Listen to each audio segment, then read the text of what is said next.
እኔም ወንጀለኛ ኮንኩ አንቺም ወንጀለኛ ነሽ። ምን ይሁን ሁለታችን አንበቃ ማናጀር መቀጠር አለበት። ቤቱን ማኔጅ የሚያረግ ሰው ካንቺ ጋር ሆኖ የሚሰራ ሰው መኖር አለበት። አወራን። ሌላ የውጭ ሰው ከምንቀጠር ለምን ወንድሜ ገብቶ ይሄንን ቤት ማኔጅ ማድረግ አይችልም? ለምሳሌ ሐሺሽ እዛ ክለብ ውስጥ ይሸጣል አይሸጥም? ሐሺሹ በማን በኩል ነው የሚመጣው? ይሄንን በግልጽ ነው። ወንጀል ሰርተ ታዲያ ምን አገባኝ? ቤዛዊት አሟት ተኝታለች አይደል? ተኝታ እያገገመች ነው አይደል ያለው? ቆሰለሽ፣ ፈነዳሽ፣ ምን አለች? ምን አገባኝ? የሚያስገባው በጠቅላላ ይሄ ስለ ሐሺሽ ይሄ ድራጎችን የሚያስገባው እሱ ነው። እያንዳንዱን ነገር የሚያደርገው እሱ ነው። ስለዚህ እኔም ወንድሜም ምንም እጃችን ያለበት ነገር አይደለም። ክለብ ውስጥ ለሚመጣ ልጆች በጠቅላላ የለት ካርድ ይዛችሁ ነው አንል? የለት ካርድ እያየን ልናስገባ እንችላለን ወይ? እድሜ መፈተሻ የለንም። 17 ዓመት ይሆነው 18 ዓመት ይሆነው ያው ልጅ እድሜውን ገምተማ አጣቀው። ይኸውልሽ ምንም አይነት ስቃይ ምንም ቢደርስብሽ ሚስቴ ነሽ አይደለ? ምን ማለት ነው ሚስቴ? ሚስትህን የመደብደብ ስልጣን ማን የሰጠ? ሚስትህን የመደብደብ ስልጣን የሰጠ ሰው ማን ነው? ሚስት የሆነች ልትደበደብ አይደለም ሚስቴ ነሽ ምናምን የመደብደብ ስልጣን ያለህ የምታስመስለው ወንጀል ነው። ወንጀል የሚጣራ ነገር ነው። እየታየም ያለው ነገር ነው። ስራ ወንጀልህ የምታደርገው ነገር እንዳለ እየታየ ያለው ነገር ነው። ለምሳሌ ሐሺሽ እዛ ክለብ ውስጥ ይሸጣል አይሸጥም? ሐሺሹ በማን በኩል ነው የሚመጣው? ይሄንን በግልጽ ክለብ ውስጥ ኦቨርዶዝ ሰብስታንስ ሲጠቀም የነበረ ሰው ህይወት አልፎ ነው።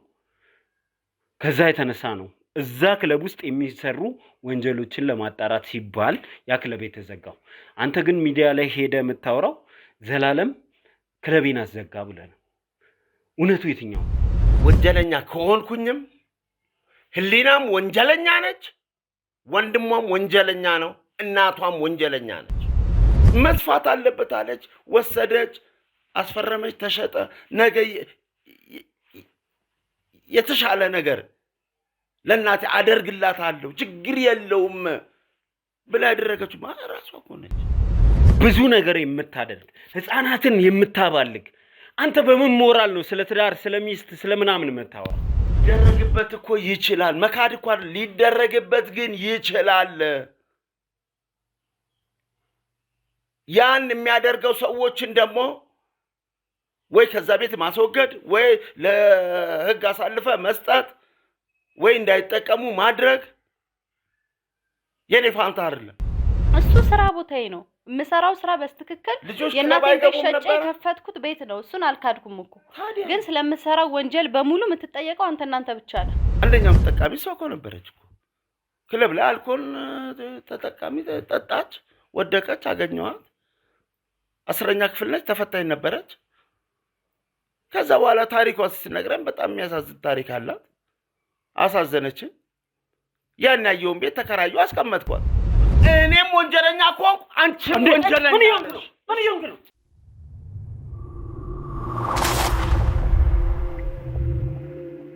ከማንነቱ ጀምሮ ብዙ ውዝግቦችን ያስነሳ ሰው ጉዳይ ነው ዛሬም በድጋሚ ይዘንላችሁ የቀረብ ነው። አቶ መክብብ እንግዲህ ወደኛ የመጣችው ከቀናት በፊት ባለቤቱ ናት። ባለቤቱ ወደኛ ስትመጣ ደግሞ ባለቤቴ የሚሰራቸው ወንጀሎች አይን አውጥተው ሰው እስኪሞትበት ድረስ የደረሱ ናቸው፣ እባካችሁ ከዚህ ወንጀለኛ ሰውዬ አድኑኝ የሚል ነገር አንስታ ነበር።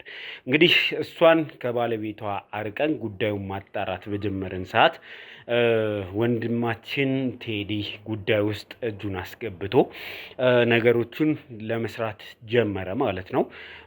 በቴዲ በኩል ጉዳዩ ስለመጣ እኛም ወደ እናንተ ወደ ሚዲያው ይህንን ጉዳይ ማድረስ አለብን በጊዜ ብለን አሰብን እና ወደ እናንተ መድረስ ጀመርን። ከዚህም የተነሳ ከወንድሜ ቴዲ ጋር ግጭት ውስጥ እስከ መግባት ድረስ ደርሰናል። ምናልባት ብዙዎቻችሁን ያስቀየመ ነገርም ሰርተናል ማለት ይቻላል። ብዙ ሰው አዝኖብናል፣ እንዲህ ማድረግ አልነበረባችሁም የሚል ነገር አንስታችኋል። እንግዲህ እኔም ደግሞ ለዚህ ነገር ደጋግሜ ምላሽ ሰጥቻለሁ። ዛሬም የምለው በስራ ውስጥ መጋጨት ያለ ነው። በእኔና በሱ መካከል ሰላም ይወርዳል፣ የቀናት ጉዳይ ነው። እንግዲህ ይህንን ጉዳይ ይዘነው እየተንቀሳቀስን እንገኛለን። ይህ ጉዳይ ወዴት እያመራ ነው? ዛሬ አቶ መክብብ ከጥቂት ደቂቃዎች በኋላ መጥቼ ምላሽ ሰጣለሁ ብለዋል። እሱን ይዘን ወደ እናንተ ምንደርስ ነው የሚሆነው። ይህን ሁሉ ሳወራ ግን አንድ ነገር ዘንግቻለሁ። ሰላም ሰላም ሰላም ሰላም ሰላም፣ ደስታና ፍቅር ለእናንተ ይሁን የምላችሁ እኔ ዘላለም ዘገየ ነኝ። ወደ እናንተ የሚደርሱት ፕሮግራሞች ዛሬም ይቀጥላሉ። የዚህ ቤተሰብ ጉዳይ ከኛ አልፎ አገር ያወቀው ፀሐይ የሞቀው ጉዳይ እንደሆነ በእናንተ ሀሳብና አስተያየት ተመርተን የዚህን ሰውዬ ማንነት ስናጣራ ደርሰንበታል። ሰውየው ሁለት ማንነት፣ ሁለት ፊት ይዞ የሚንቀሳቀስ በብዙ ወንጀሎች ተፈልጎ ተጠርጥሮ ለእስር የተዳረገ እጅግ በጣም ከባድና አደገኛ ወንጀለኛ ነው። ከዚህ ሰውዬ ጋር ስንጋፈጥ ራሳችንን መጠበቅ ባለብን ልክ እንጠብቃለን። ለዚህም ሲባል እንግዲህ ሁሉም እንቅስቃሴዎቻችን ይሄ ሰውዬ በሕግ ቁጥጥር ስር እስኪውል ድረስ የተገደቡ እንዲሆኑ ተገደናል። ይህን ሰው እንግዲህ ለሕግ አሳልፎ መስጠት ዋነኛ ስራችን ነው። ሕግ ደግሞ በመረጃና በማስረጃ እንጂ በስሜት አያምንም። ሰዎች ስላዘኑ ስላለቀሱ ንጹህ ናቸው ማለት አይደለም። በሕግ ፊት መረጃና ማስረጃ ይዘን እስካልቀረብን ድረስ ይህንን ሰውዬ ማሸነፍም መጣልም አንችልም። ይህንን ደግሞ እናንተም ደጋግማችሁ ያያችሁት ነገር ይመስለኛል። ሰውየው እየታሰረ ተፈቷል። ለምን የሚፈታ ይመስላችኋል? ሕግ ለሱ ስለሚያደላ አይደለም። ከባድ ማስረጃዎች ስላልቀረቡበት ነው። በዚህ ሰውዬ ላይ ከባድ ማስረጃ መፈለጉን ማጠናከሩን እንቀጥላለን። ይህ ሰው መቀመቅ እስኪወርድ ድረስ ለሰራት እያንዳንዷ ግፍ እስካላስከፈልነው ድረስ እኛ በሰላም አንተኛም። አሁን የደህንነት ስጋት አለብን ብለን ስንናገር ይህ ሰውዬ በሕግ ቁጥጥር ስር እንዲውል ስላልተደረገ ነው። ይህንን ደግሞ የምናደርገው ሙሉ መረጃና ማስረጃ ስንይዝ ነው። ስለዚህ አንድ ቀን አይቀርም እስር ቤት ይገባታል፣ መቀመቅ ይወርዳታል። በዚህ ጉዳይ ላይ ከወንድሜ ጋር ተጣልቻለሁ። በየሚዲያው ስሜ ተነስቶ ተብጠልጥዬበታለሁ። ስለዚህ አልተወውም። ነገር ግን ዛሬ ስላለው ውንጀላ ሀሳብና አስተያየት እሰጣለሁ። እኔ ያደረግኩት ነገር የለም። እኔ ንጹህ ሰው ነኝ። ሚዲያ ከሆናችሁ የኔንም ድምፅ ለተመልካች አድርሱ፣ አስተላልፉልኝ ብሏል። ከዚህ የተነሳ እንግዲህ መጥቶ እዚህ ስቱዲዮአችን ድረስ መጥቶ ሀሳብና አስተያየትን እንዲያቀርብ እድል ሰጥተነዋል። ዛሬ ፊት ለፊት እንጋፈጠዋለን። ፊት ለፊት ወንጀሉን 1 2 3 ብለን ቆጥረን እንሰጠዋለን። ወንጀለኝነቱን እናስታቅፈዋለን፣ መቀመቅም እናወርደዋለን ብለን እናስባለን። እናንተ ግን ህይወት ተሰጥቶ ህይወት ተገብሮበት የሚሰራውን የዞላ ቲዩብን ልዩ ፕሮግራሞች ወደ እናንተ ሲደርስ እጅግ በጣም ጥቂት ውለታ እንድትውሉልን እንፈልጋለን። ይህንን ፕሮግራም ላይክ በማድረግ ጀምሩ፣ ሼር አድርጉ፣ ኮመንት አድርጉ። እንዲሁም ደግሞ በተለያየ የዓለም ሀገር የምትኖሩ ሰዎች ይህንን ቻናል ማጠናከር የምትፈልጉ ሰዎች ደግሞ ሜምበርሺፕ እየተቀላቀላችሁ ሜምበር እየሆናችሁ ቻናላችንን ደግፉ ለማለት እወዳለሁ። እስከ መጨረሻ ድረስ አብራችሁን ሁኑ።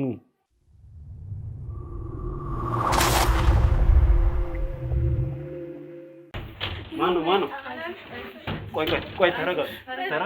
ማነው? ተረጋጊ። ችግር የለውም። ያው እንዳለው ብዙ ነገር አድርጌላታለሁ ምናምን ያለው ሁሉም ልክ ነው። ብዙ ነገር አድርጎልኛል፣ አልክድም። ግን ይሄ እኔ ምንም ወንጀል አልሰራሁም ምናምን የሚለውን ነገር አልቀበለውም። እንዳለን እኔ ማላቃቸው መጠጦች ምናምን ያስጠጣኝ ነበር፣ አላቃቸው። አሁን ታይም ላይ ራሱ ይኸው ቤት ተከራይቶ እዚህ ነው ያስቀመጠው። እዚህ ጋር ራሱ በጣም እጄ ቆስሏል። የሚወጋኝ ነገር አለ። በመርፌ የወጋኝ ነው ያለው። እሱ ነው የሚወጋኝ። ከቤት አልወጣም፣ ሆስፒታል መሄድ አልችልም፣ ረዳኝ የለኝም። በጣም ጭንቀት ውስጥ ነው ያለው። ነው ሆቴሉ ማኔጅ የሚያደርገው? እኔ የማውቀው ነገር የለም። እነዚህ ወንጀሎች ተሰርተዋልም ከተባለ ወንድሟ ነው እየሰራ የነበረው ነው የሚለው። ይሄስ ምን ያህል እውነት ነው? እንቀጥላለን። ይኸውልሽ እሱ ይገለኛል። እኔ አልፈልግም። ይኸውልሽ ውጡልኝ። በቃ ተረጋጊ። አልችልም። ውጡልኝ። ተረጋጊና እኔን አዋሪ። ማናጀር ይሁነኝ እንዲህ ከምስራ ምንትን ከሚል ማናጀር ይሁነኝ ብሎ ቀስ እያለ ወደ ወንጀልም የከተተው ብዙ ነገር ያሰራው ራሱ ነው። አንቺ ነሽ መሰለኝ እዚህ ጉድ ውስጥ ያስገባሽኝ አይደል? አትንኪኝ ፕሊዝ፣ በቃ አትንኪኝ። አልፈልግም። አይደለም መጀመሪያማ አላችሁኝ እኮ አልፈልጋችሁም።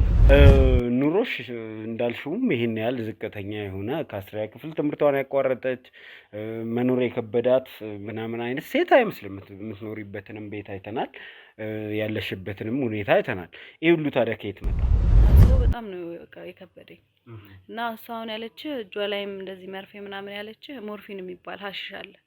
እሱን ነው እየሰጣት ያለው። አሁን እንደነገርኩት ነው ብዙ ጊዜ ላመለክት ሞክሬያለሁ። እኔም እሱም ብዙ እንትን ልንል ሞክረናል።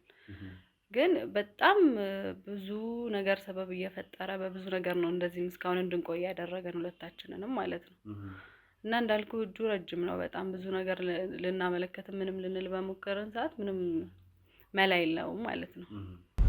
ማንም የለኝም፣ ብቻዬን ያለው ዘመድም የለኝም፣ ፍቅረኛም የለኝም፣ ጓደኛም ነው የምላት ጓደኛም የለኝም። ሌላ ሚስት እንዳለው ሌላ ልጅ ሴት ልጅ እንዳለችውም ሰምቻለሁኝ። እሱ ይቅርና ደግሞ ከሱ ውጪም ሌላ ብዙ ሴቶች እንትን እንደሚል ምናምን አውቃለሁኝ። ምንም አውቀው ታሪክ የለም። በመጀመሪያ ደረጃ ጓደኞች አሉ ከኔ የሚማሩ፣ እነሱ ነበሩ የወሰዱኝ የነበሩ ወደ ክለቡ። ከነሱ ጋር ነበረ እዛ መሄድ የነበረው። እንሄድ ነበረ፣ የመጡ ይወስዱኛሉ። የቀን ነው ክለብ ምናምን፣ ቀን ክለብ ነው ምናምን ያሉኝ ነበሩ የሚወስዱኝ። እኔማ እንደነገርኩ እኮ በማላውቀው መጠጥ እየሰጠኝ ነበረ። ከዛ ደፍሮኛል። አሁን ነው ታምሜ ነው ያለሁት። በሱ ምክንያት ነው አልጋ ላይ ያለሁት። ማነው?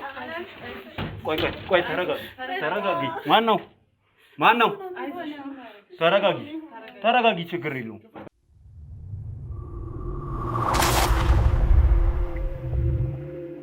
እሺ እንግዲህ ተመልካቾቻችን ተመልሰን መጥተናል።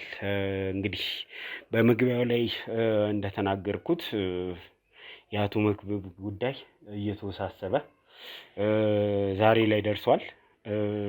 ያው እንግዲህ በፍላጎትም ባይሆን ዛሬ እዚህ ስቱዲዮአችን ድረስ ለኛ ጥያቄዎች መልስ እሰጣለሁ ብሎ መጥቷል።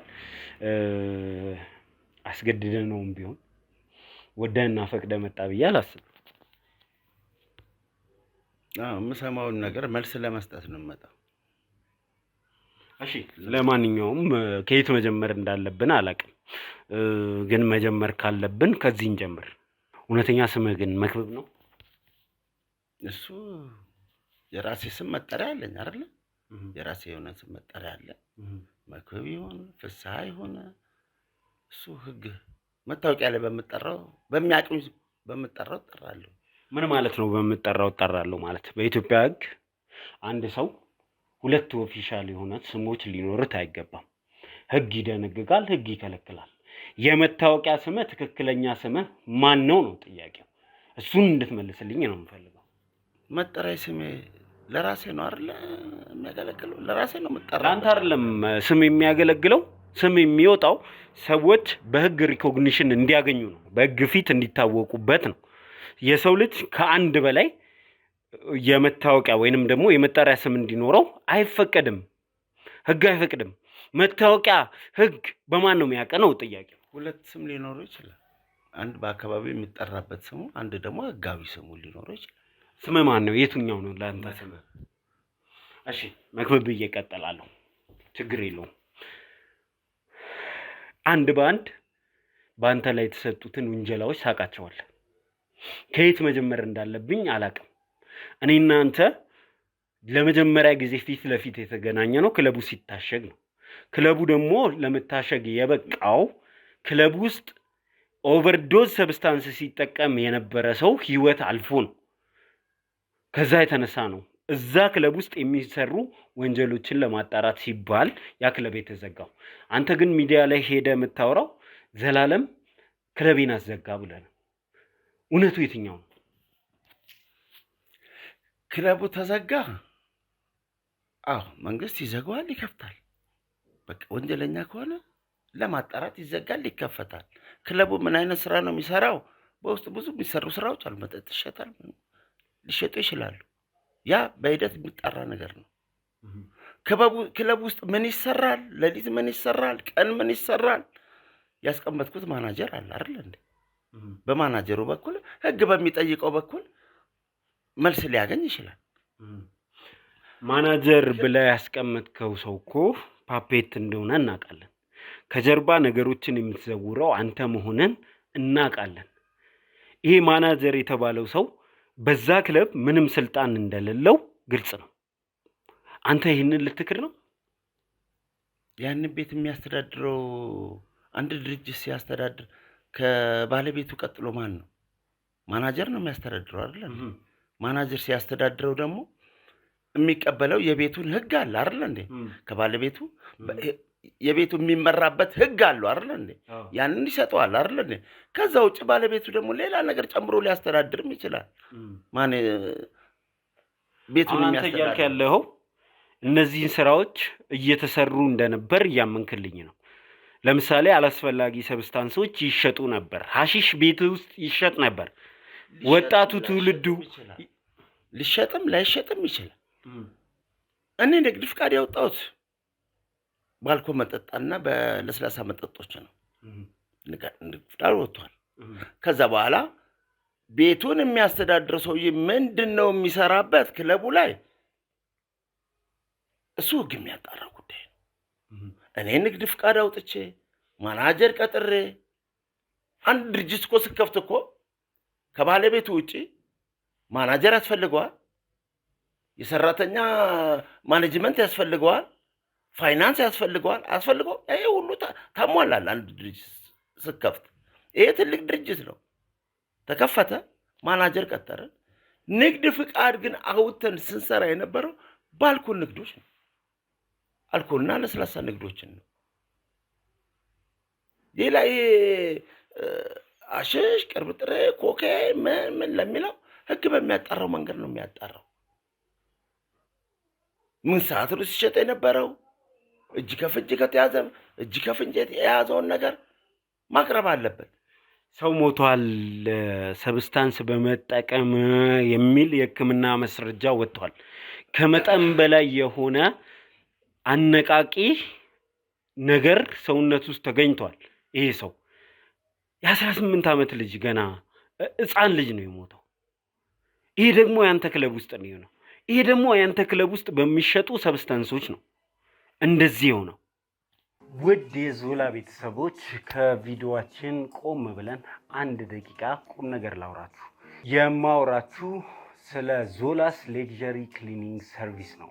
እንግዲህ ዞላስ ሌክዠሪ ክሊኒንግ ሰርቪስ ከተቋቋመ 5 ወር ገደማ ያስቆጠረ እህቶቻችንን ለማገዝ እዚህ የሚመጡ ባለታሪኮቻችንን ለመደገፍ የተቋቋመ ድርጅት ነው። ይህንን ድርጅት እንግዲህ ያቋቋሙት ወዳጆቻችን እህቶቻችንን፣ ወንድሞቻችንን በዘላቂነት ልንደግፍበት ይገባል ብለው ይህንን ድርጅት ያቋቋሙት እንግዲህ ወዳጆቻችን ናቸው። ለነሱም ክብር ምስጋና ይገባቸዋል። እንግዲህ የተለያዩ የጽዳት አገልግሎቶችን የሚሰጠው ዞላስ ሌክዠሪ ክሊኒንግ ሰርቪስ ስራውን ጀምሯል።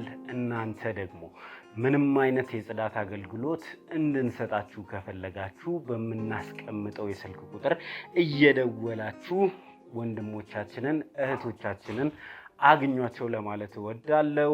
በጥራት ስራን ሰርተው ያስረክቧቸዋል። እንግዲህ ዞላስ ሌክዠሪ ክሊኒንግ ሰርቪስ የሚሰጣቸው ዘርፈ ብዙ አገልግሎቶች ናቸው። ለነዚህ አገልግሎት ደግሞ ከጣሊያን ሀገር የመጡ እጅግ በጣም ውድ እና ምርጥ የሆኑ ማሽኖችን ተጠቅመው ቤቶቻችሁን ያጸዱላቸዋል። የሚሰጡት አገልግሎት ደግሞ ሶፋ ክሊኒንግ፣ እንግዲህ ሶፋዎትን ጽድት ማድረግ ሲፈልጉ ወደ ዞላስ ይደውላሉ ማለት ነው። ካርፔት ክሊኒንግ አለ፣ ምንጣፎችን ያጥባሉ። ዊንዶው ክሊኒንግ፣ መስኮቶች፣ በሮች ይጸዱበታል። ዲፕ ክሊኒንግ ቤቶን ከላይ እስከታች ድረስ በጥራት አጽድተው ያስረክቧቸዋል።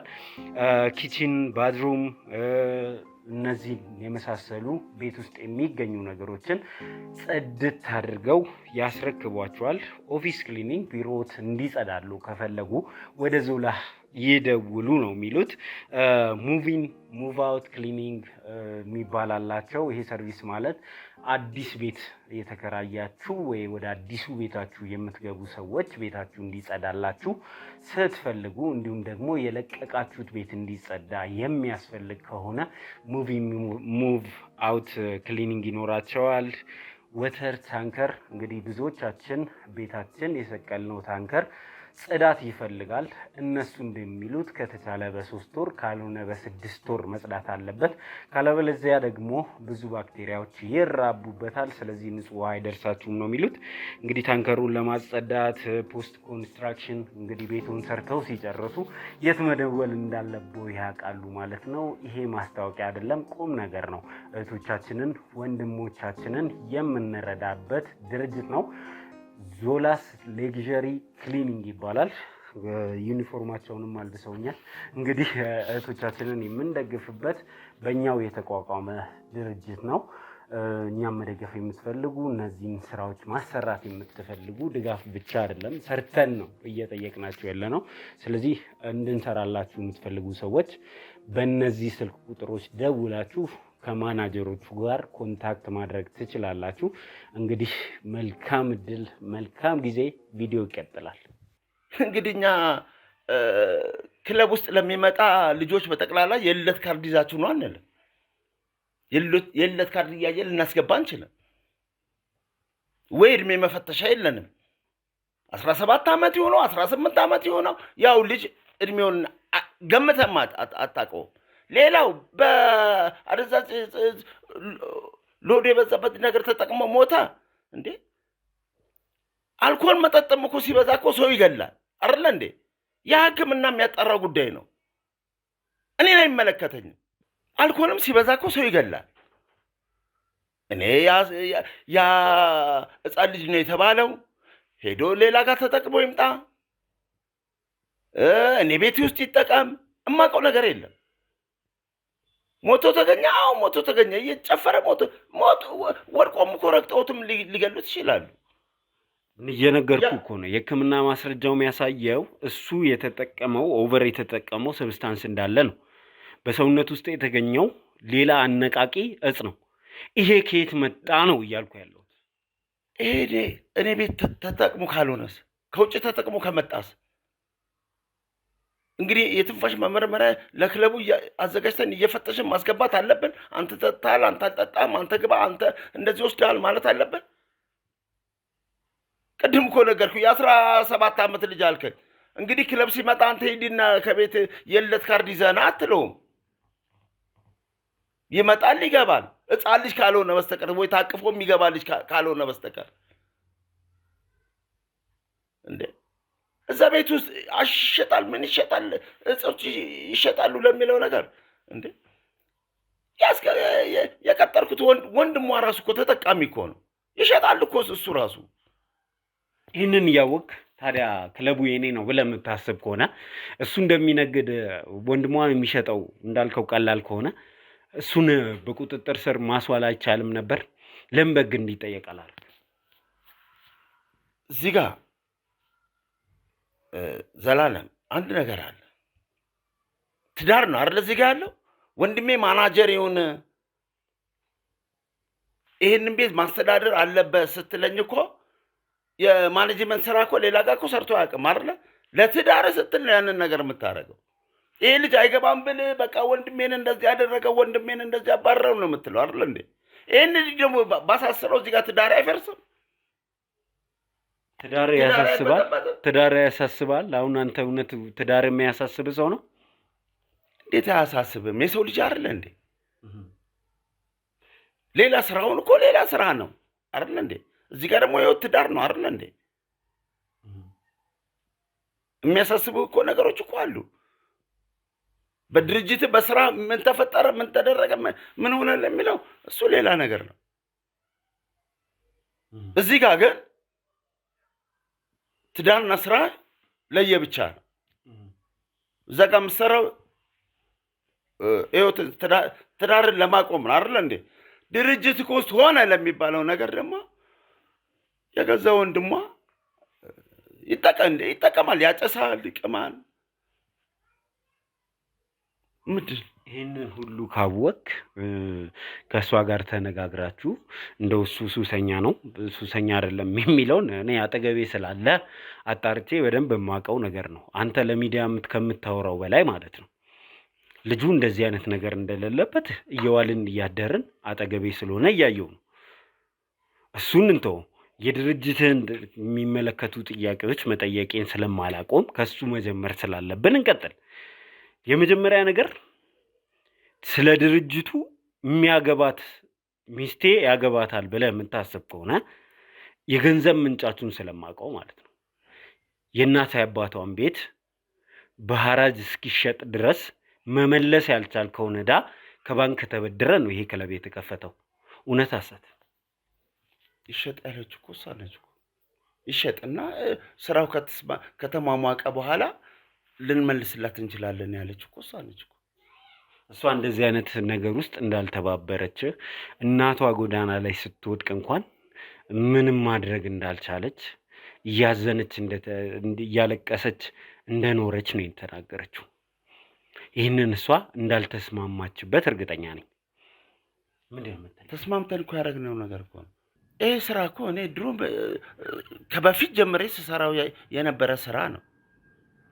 ህሊናን ካገኘኋት በኋላ ደግሞ ከሷ ጋር ከሆንኩ በኋላ ደግሞ ይሄ ስራ ይስፋፋ ይደግ አለች እና የገንዘብ ምንጩ ምንድን ነው? እንደዚህ አድርገን እንትን እንበል። ከዛ በኋላ እኔ እናቷን በግድ ወስጄ ጎትጉቼ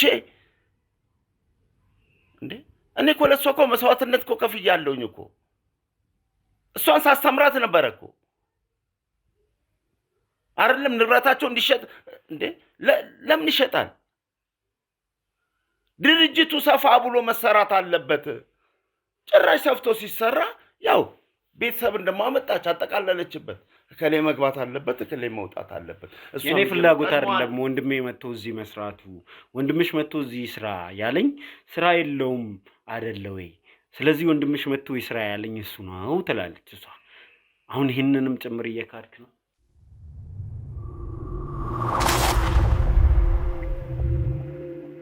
እኔ አሁን አብዛኛውን ጊዜ ወደ ውጭ ለመሄድ እፈልጋለሁ፣ መመላለስ እፈልጋለሁ። ለዚህ ቤት ሁለታችን አንበቃ፣ ማናጀር መቀጠር አለበት። ቤቱን ማኔጅ የሚያደርግ ሰው ከአንቺ ጋር ሆኖ የሚሰራ ሰው መኖር አለበት። አወራን። ሌላ የውጭ ሰው ከምንቀጠር ለምን ወንድሜ ገብቶ ይህንን ቤት ማኔጅ ማድረግ አይችልም ወይ? እሺ ታምኝበታለሽ? አዎ አምንበታለሁ። ከዚህ ውጭ ምንድን ነው የምታደርገው? ምን ማድረግ ነበረብህ? አይ አንቺን ወንድም ወደዛ ውሰጂ ምናምን ብለህ ሌላ ነገር ማድረግ አለብህ? ተነጋግረን ነው የምናደርገው አይደል እንዴ? ከዛ በኋላ እሷ እየሄደች ታየው ነበር አይደል እንዴ? ትከታተል ነበር አይደል እንዴ? ይሄ ሁሉ እንዴ እዛ ቤት ውስጥ እኮ ትውላለች እኮ።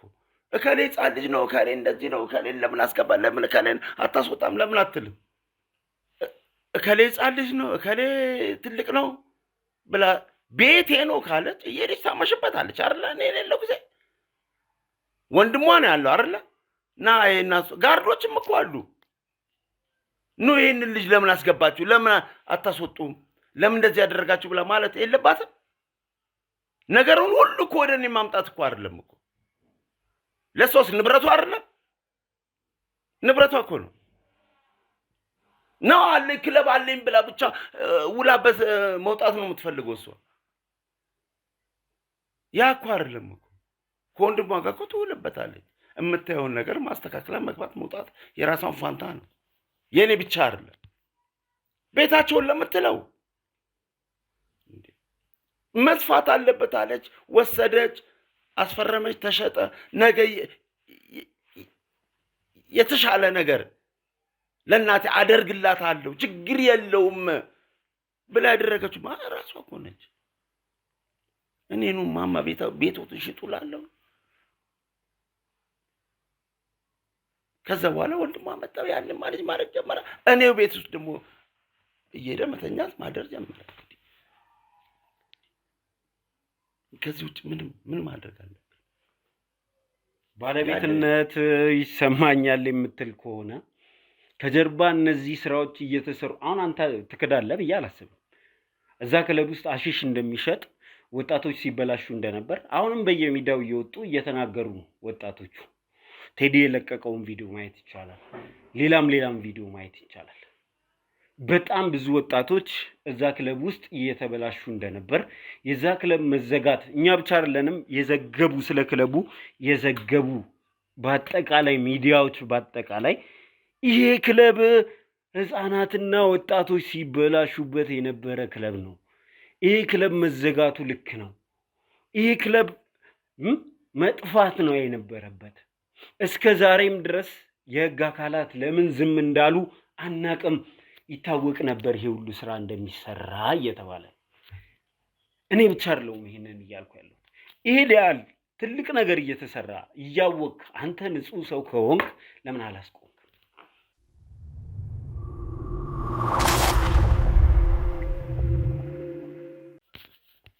እኔ አላቅም፣ መሰራቱን እኮ አላቅም እያልኩ እኮ ነው። እኔ አልኮል መሸጡን እኮ ነው የማውቀው እኮ፣ ክለብ መሆኑን ነው የማውቀው እኮ። ያለው ማናጀር አሁን እኮ ነው በቃ ከተዘጋጀ በኋላ እኮ ነው ይሄ ነገር እየተካሄደበት ነው። ሽሽ ምናምን እነዚህ ነገሮች እየተካሄዱበት ነው። በዛ ላይ እድሜያቸው ያልደረሰ ሰዎች እየገቡበት ነው። ያንን ደግሞ እኔ መከታተል አልችልም። እኔ ክበቡን ንግድ ፍቃድ አውጥቼ ብቻ ለአንድና አንድ ዓላማ ሰጥቼ መውጣት።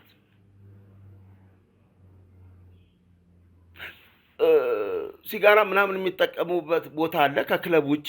እዛ ቦታ ላይ እየሄደ መከታተል ያለበት ምንድነው የሚጨሰው፣ ማን ነው የሚያጨሰው፣ ምንድነው የሚጠቃቀሙት፣ ምንድነው የሚያደርጉት ብሎ መከታተል ያለበት ማናጀሩ ነው። እኔ ጓሮ ለጓሮ መዞር አለብኝ? አለበት ቤቴ ነው ብለህ ካሰብክ አንተ አሁን መካዱን ነው የተያዝከው። እኔ ደግሞ እውነቶችን ወደ ፊት ለፊት ማምጣት ነው የተያዝኩት። ሊደረግበት እኮ ይችላል። መካድ እኮ ሊደረግበት ግን ይችላል። ያን የሚያደርገው ሰዎችን ደግሞ ወይ ከዛ ቤት ማስወገድ፣ ወይ ለህግ አሳልፈ መስጠት፣ ወይ እንዳይጠቀሙ ማድረግ የኔ ፋንታ አይደለም። ህፃናት ልጆች እድሜያቸው ያልደረሰ ህፃናት የሃይ ስኩል የ9ኛ የ10ኛ ክፍል ተማሪዎች ቤት ኦፊሻሊ ዴይ ፓርቲ ያዘጋጃሉ። የትምህርት መዝጊያ ጊዜ ምናምን ነገር ፓርቲ ያዘጋጃሉ። የሚሰጣቸው መጠጦች ግን ውስን መጠጦች ናቸው። ለነሱ በሚመጥናቸው መንገድ ቢራ ሊጠቀሙ ይችላሉ። እንዳልኩ ነው። የእድሜ ጉዳይ አሁንም ልጠይቀኝ አልፈልግም። እኔ ማንም ተማሪ መጣ ዩኒፎርሙን ለብሶ እንዲገባ አልፈልግም። ይሄ መጀመሪያ ማስጠንቀቂያ ነው ለማናጀሩም ለማንም። ግን እድሜውም የምንፈትሽበት ነገር የለኝም። ፓርቲ ያዘጋጃሉ። ጂሲዎች እነዚህ 12ኛ ክፍል ተፈታኞች ምናምን ክለቡን ይፈልጋሉ፣ ያሰናዱበታል፣ ተጠቃቅመው ይወጡበታል። ይሄ ደግሞ ማንም ክለቦችን ቢያደርጉት ነው። ቢራን ጨምሮ ሌሎችም መጠጦች በግልጽ ያስቀመጡት የእድሜ ገደብ አለ። አንድ የሃይስኩል ተማሪ 9ኛ እና 10ኛ ክፍል ጭምር ነው አንተ ጋር የሚገባው። አንድ ሃይስኩል ተማሪ ከ21 ዓመት በታች እንደሆነ እየታወቀ ቢራን ጨምሮ የትኛውም መጠጥ ከ21 ዓመት በታች ለሆኑ ልጆች አይሸጥም የሚል ህጋዊ ገደብ እያለ ይህንን ገደብ ጥሰ አንተ ለምንድን ነው የምትሸጠው?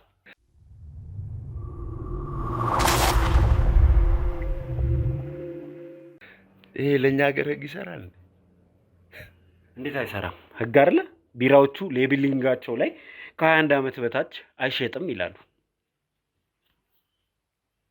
አሁንም በጣም እየደጋገምኩት ነው። ከ21 ዓመት በላይ አይሸጥም። ያው ልጅ ቁመቱ እዛ ተመዞ እድሜ 16 ነው፣ 13 ዓመት ነው። የልደት ካርድ አምጣ ብዬው አልለው 20 ዓመት የምትለው ሰውዬ እድሜውን የልደት ካርዱን አምጥቶ ብታየው 18 ሊሆን ይችላል። እንደዚህ አይነት ነገር ደግሞ እኛ ኢትዮጵያ ላይ ይሰራል እንዴ? እኛ ሀገር ላይ አይሰራም። የ6 ዓመት ልጅ አባቱ ጫት ልኮት ጫት ይዞ ወደ ቤት የሚገባ ልጅ አይደል እንዴ ያለው? ና ሲጋራ ግዛና ና ብሎ ሲጋራ የሚልኩ ሰዎች አይደል እንዴ ያሉት? ና ሂድና ከከሌ ግሮሰሪ ቢራ ግዛና ና ብሎ የሚልክ በፌስታል ጠርሙስ አስይዞ የሚልክ ህብረተሰብ አይደል እንዴ ያለ? እና ለምን ቤቴ ገባ እና ለምን ቢራ ጠጣ ብዬ ደግሞ 18 ዓመት አልሞላም 19 ዓመት አልሞላም ብዬ ከጎረምሳ ጋር መጋፋት አለብኝ? የለብኝ። እሺ ከዛ ባለፈ እዛ የሚመጡ ወጣትና ህፃናትን እንግዲህ በቀደም ቤቷ ድረስ መጥተህ ጸብ ውስጥ የገባሃት ቤዛዊትን ጨምሮ እዛ ክለብ ውስጥ የሚመጡትን ህፃናት ሴቶች ቤዛዊት ደግሞ ፕሮግራማችንም ላይ በግልጽ እንደተናገረችው እስከ መድፈር ድረስ ጉዳት ያደረስክ ሰው ነህ። ይህንንም ዛሬ ልታስተባብል ነው እዚህ የመጣው? እኔ ቤዛዊት ምን አይነች እኮ ብለህ ጠይቀኛል። በቃ ዘመድ ልጅ ብያለሁ አይደል? ቤዛዊት እዛ ክለብ ውስጥ እኮ ወርቃ እኮ ነው ያገኘኋት። አንደኛው ተጠቃሚ እሷ እኮ ነበረች እኮ ክለብ ላይ አልኮል ተጠቃሚ ጠጣች፣ ወደቀች፣ አገኘኋት። 10ኛ ክፍል ነች፣ ተፈታኝ ነበረች። ከዛ በኋላ ታሪኳ ስትነግረን በጣም የሚያሳዝን ታሪክ አላት። አሳዘነችን። ያን ያየውን ቤት ተከራዩ፣ አስቀመጥኳት። ኦኬ ያው ቻሪቲ ነው የከፈትከው። ቻሪቲ ሰዎችን የምትረዳበት ተቋም ደግሞ መሰረትክ ማለት ነው። ቤተሰብ የለኝም። እዚህ ሀገር ከአክስቴ ጋር ነበረ የምኖረው። ተባረርኩ፣ አባረረችኝ ስትል ምን ታደርጋለህ? እንደ ሰውኛ ቤት ተከራየው፣ አስቀመጥኳት። እየረዷት ነው። ምግብ በሰዓቱ ይሄድላታል። የምትፈልገው ነገር እየተደረገላት ነው። እዛ ክለብ ውስጥ ነው ያወቅኳት። እዛ ክለብ ውስጥ ነው ያገኘኋት። እና እንደ ሰውኛ ሴት ልጅ ዘርቤ ሂጂ ከዚህ ምናምን ነገር ትላታለህ። ምን አንተ ብትሆን በዚህ ቦታ ላይ ምንድን ነው የምታደርጋት? ለምን ወደ ሀገሯ አላካትም ወይ ለምን ወደ ቤተሰቧ ወስዳ አልቀላቀልካትም? ይሄ ነው በጎ ነገር ልትለኝ ትችላለህ። ይሻላት ብዬ ነው። ከተሻላት በኋላ እንመልሳታለን። ቤዛዊትን ባገኘናት ሰዓት እጇ ላይ ብዙ አይነት ቁስሎች አግኝተናል። ይሄ ደግሞ ባለቤትህ ከምንድን ነው ይሄ የሚመጣው ብዬ ስጠይቃት ሞርፊን የሚባል አደንዛዥ እጽ አለ፣ እሱን ስትጠቀም ነው አለችኝ። አንተ እሱን እየሄድክ እንደምትወጋት ነው ደግሞ ቤዛዊት የነገረችን። ምን እንደሆነ እንኳን አላውቅም ነበር። ለህመሜ የሚሰጠኝ ነበር ይመስለኝ፣ ግን ደግሞ ለህመሜ ሳይሆን እንደዚህ አይነት ነገር እንደሆነ አሁን ነው ያወቅኩት ብላለች። ይህንንስ በምን ታስተባብል?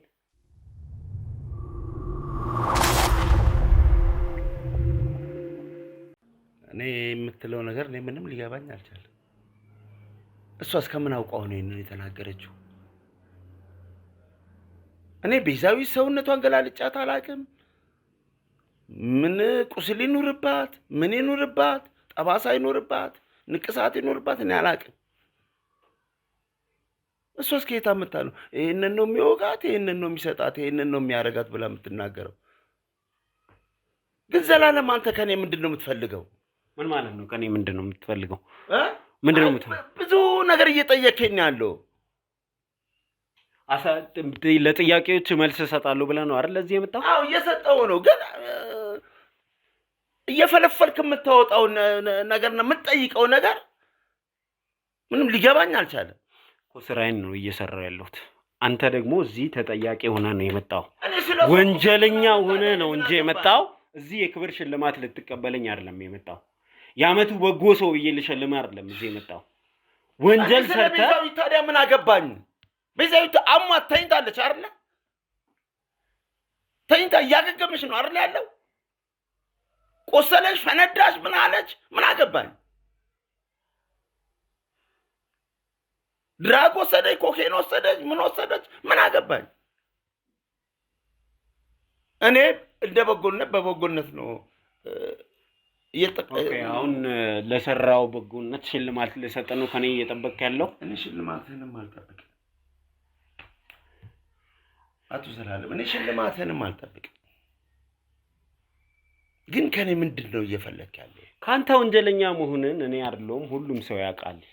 ወንጀለኝነትን እመን፣ በህግ ጥላ ስር እደር፣ የሚገባህን ቅጣት ውሰድ። አጣርተን የሆነ ነገር ስታደርግ እጅ ከፍንጅ አስይዘን ከምናስገባ በሰላም ሄደህ እጅን ስጥ፣ የሚገባህን ቅጣት አግኝ። ይሄ እኮ የህክምናና የፖሊስ ስራ እኮ ነው ስራው። ህክምናም እዚህ ቤት ውስጥ የሚሸጡ ነገሮች መድኃኒትና ቁጥጥር የሚባለው አለው አይደል እንዴ? በቃ እዚህ ቤት ውስጥ ምንድነው የሚሸጠው?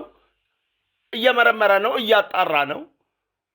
የቤቱ ባለቤት ማን ነው? ማናጀሩ ማን ነው? ባለቤቱ ማነች? ትገባለች እኮ እሷም እኮ ተያይዛ እኮ ትገባለች። እኔ ብቻ አይደለም የምገባው እኮ እሷም እኮ አንድ የቤቱ አካል ነች አይደል እንዴ? ለአንተ መታ ዲዲ ስላለች ከነገሩ ትተርፋለች? ከነገሩ ትድናለች ነው? እኔ ታስሬ እሷ ክለቡን በተለየ ሁኔታ ለመያዝ ነው ከወንድሟ ጋር ወይ እኔና ወንድሟ ገብተን እሷ በሞኖፖል ለመያዝ ነው? ያ አይደለም። ያንን እኮ እያጣራ ያለው እኮ ህግ ነው አይደል እንዴ? ህግ ያጣራ። ተጠያቂ ከሆንክ እጠየቅበታለሁ። ስራ አስኪያጁ ከተጠያቂነት የማይድን ነው። ስራ አስኪያጁም ተጠያቂ ሆነ ተጠያቂነቱ ይቀጥላል። ያንን ግን የሚሰራው ህግና ህክምና መድኃኒትና ቁጥጥር ነው። ባለቤቴን ቀማኝ ዘላለም ብለህ ስታስወራ ነበር። እንግዲህ ካመጣው ነጥቡ ነው ያልቀረ።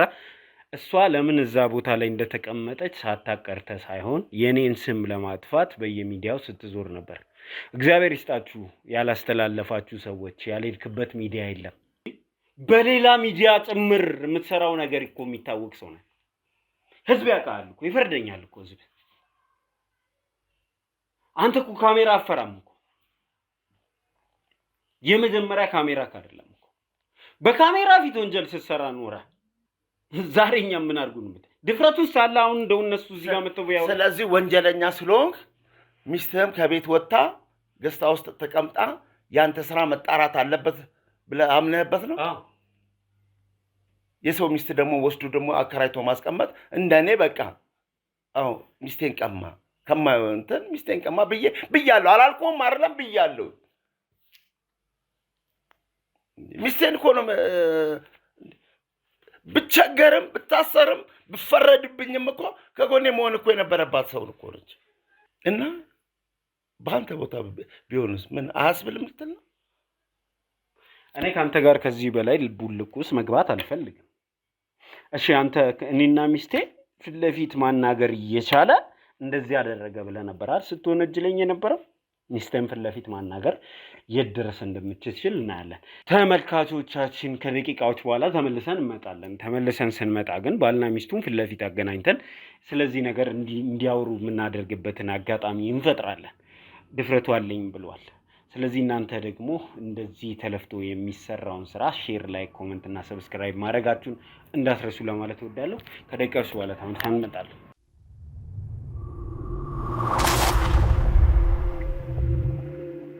እሺ እንግዲህ ተመልካቾቻችን ተመልሰን መጥተናል። ተመልሰን ስንመጣ እንግዲህ ባልና ሚስቱን የቀድሞ ነው እንደውም ማለት ያለብኝ የቀድሞዎቹን ባልና ሚስት ፊት ለፊት እንደዚህ አገናኝተናቸዋል። እንደው ባለቤትሽ አንድም የቀረው ነገር የለም። ከወንጀሉ ጀምሮ እያደረጋቸው ያለውን እያንዳንዱን ነገር ነው የካደው። አንቺን ብቻ ነው መካድ ያልቻለው። አንቺን ብቻ ነው ሚስቴ አልነበረችም ያላለው እንጂ እያንዳንዱን ወንጀሉን ክዷል። ክዶ እየተከራከረ ነበር። አንቺም በተደጋጋሚ ስትይ ነበር እንደዚህ አይን አውጣ ሰው ነው እንደዚህ አይነት ሰው ነው ስትይ ነበርና እንደው ፊት ለፊት ለምን አላናገርከንም የሚል ነገር ስላነሳ ነው ሁለታችሁን አስቀምጬ እያወራ ያለሁት። አንድ ባንድ ላይ የሰራውን ነገር ክዷል። ምን ትያለሽ ስለዚህ? ይሄ ያው ባህሪውን ስለማውቀው እኔንም አለመካዱ እኔ ስላለው ነው በህይወት የለምትሽ ነው። ከመናገርሽ በፊት መክበብ ይሄን ይሰራል ያረጋል ወንጀለኛ ነው ብለሽ ካልሽ አንቺም ሚስት ነሽ፣ በክለቡ አያገባሽም፣ ድርሻ የለሽም። ክለቡ 5% ላንቺ ድርሻ የለሽም አይደለም። ያንቺን ድርሻ እሺ ተይው፣ እናትሽ ድርሻ የላትም አላት። ያገባኛል፣ ግን ያገባኝ በእውነቱ በስትክክል ሰው እንደሚሰራው ለማንኛውም ክለብ በሚሰራው ስራ ነው እንጂ በወንጀል ላይ እኔ የለሁበት። እኔም ወንጀል ያገባኝም እኔ የሰማሽን፣ እኔም ወንጀለኛ ከሆንኩኝ አንቺም ወንጀለኛ ነሽ፣ ወንድምሽም ወንጀለኛ ነው፣ እናትሽም ወንጀለኛ ነች።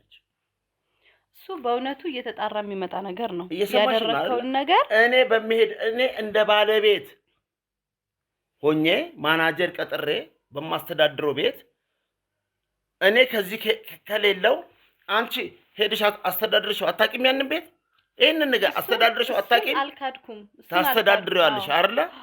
እሱን አልካድኩም፣ ግን በዚህ ቤት ሙሉ ኃላፊነት አንቺም አለሽ። እኔ ወንጀለኛ ከሆንኩኝ አንቺም ወንጀለኛ ነሽ። እሱ የሚጣራ ነገር ነው፣ እየታየም ያለው ነገር ነው። ስራ ወንጀልህ የምታደርገው ነገር እንዳለ እየታየ ያለው ነገር ነው። ይሄን አውቀሽ ግን ግቢበት። እሱ የሚታወቅ ነገር ነው። በቃ አሁን ሁሉም ህዝብ ያየው እየፈረደው ያለው ነገር ነው። ንብረቱንም እዛው ወንጀልም አልሰራውም ብለሽ የምትወጪ ከሆነ ወንድምሽ ነው ማናጀሩ ነው ሲያስተዳድር ይነበራል። እሱ ምንም የሚያውቀው ነገር እንደሌለ እኮ ልቦና ያውቀዋል። አንቺም እኮ የሄድሽ እኮ ታመሽበት እኮ ነበር እኮ። እሱ ስራ ቦታዬ ነው የምሰራው ስራ በስትክክል የእናቴን ቤት ሸጬ የከፈትኩት ቤት ነው። እሱን አልካድኩም እኮ፣ ግን ስለምሰራው ወንጀል በሙሉ የምትጠየቀው አንተ ብቻ ነህ። አንቺ አትጠየቂም። እኔም ወንድሜም ምንም የምናውቀው ነገር እሱን ልቦና ያውቀዋል። እሱን ልቦና ያውቀዋል። እኔ ተጠየቅኩ ማለት አንቺም ተጠየቅሽ ማለት ነው። አስቢበትና ቀጥይ ከዘላለም ጋር ያለሽ ነገር እሱ እንደምታየው ነው ያለሽን ነገር ምናምን የምትጠይቃትን ምንለው። እሺ እንግዲህ እሱ ሁሉንም ነገር እየካደ ነው። ለምሳሌ ሐሺሽ እዛ ክለብ ውስጥ ይሸጣል አይሸጥም? ሐሺሹ በማን በኩል ነው የሚመጣው? ይሄንን በግልጽ ነው። ይሄንን ከካደ እኔ እሱን የማውቀው ነገር የለም። እኔ ስለ ሐሺሽ ምናምን የማውቀው ነገር የለም። የሚያስገባው በጠቅላላ ይሄ ስለ ሐሺሽ ይሄ ድራጎችን የሚያስገባው እሱ ነው። እያንዳንዱን ነገር የሚያደርገው እሱ ነው። ስለዚህ እኔም ወንድሜም ምንም እጃችን ያለበት ነገር አይደለም። ሐሺሾቹን አንተ ነው። እኔም ወንድሜም አትበይ። እኔም ማስገባውን ነገር እኔ ካስገባሁት እኔም ማስገባውን ነገር እኔ ቢራ አልኮን ወረደ እንዲወርድ አደረኩኝ። የሚሸጠው ማን ነው? እኔ ካስገባውም እኮ ወንድምሽ እኮ ነው የሚሸጠው። ተይ እንጂ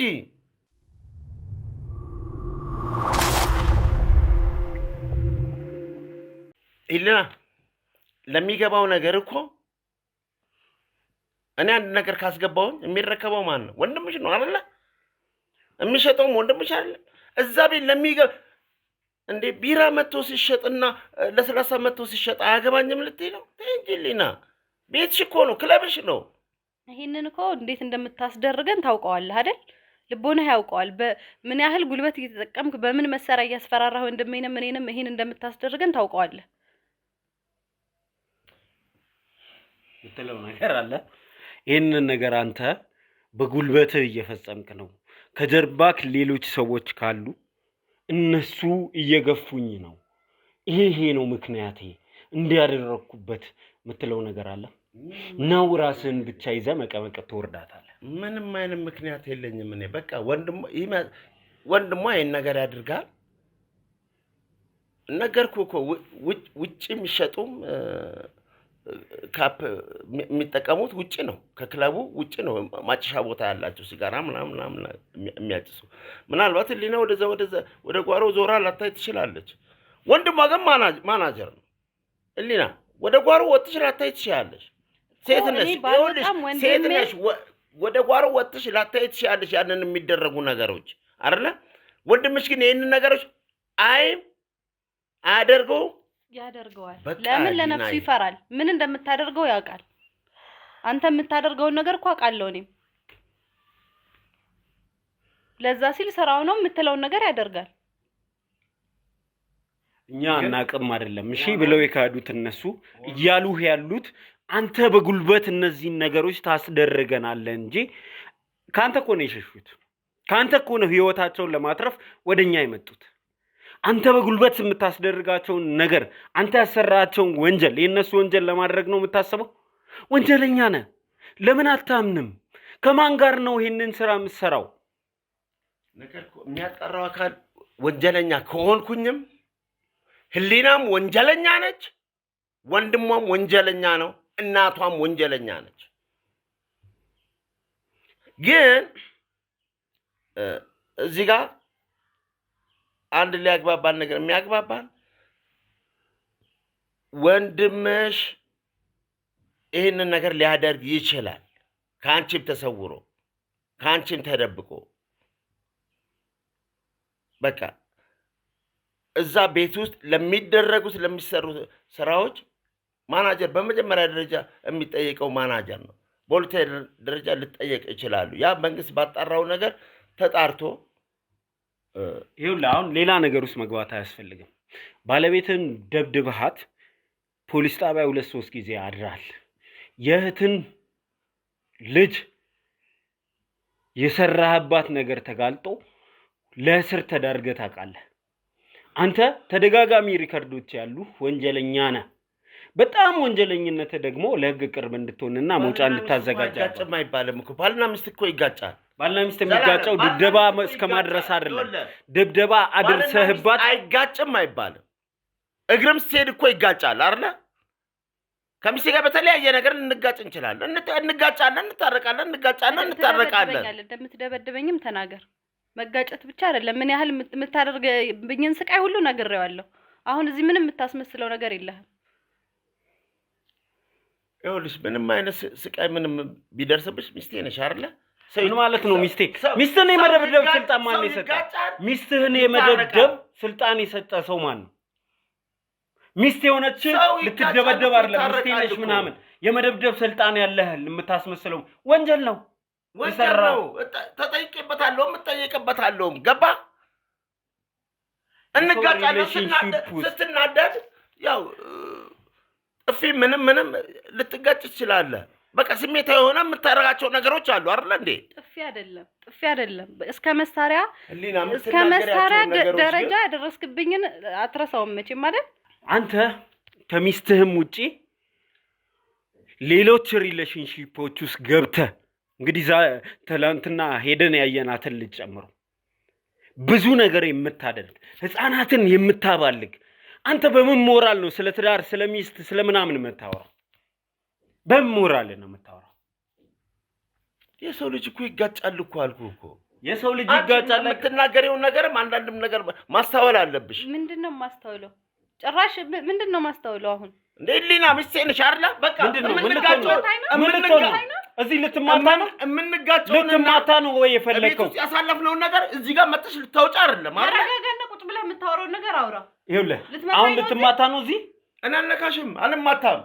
የምትናገሪውን ነገር ግን አስተዊ። እንዴ ምን ሆነሻል? ምን ማለት ነው አስተዊ? በቃ የምንጋጨው ቤት ውስጥ ነው አይደል?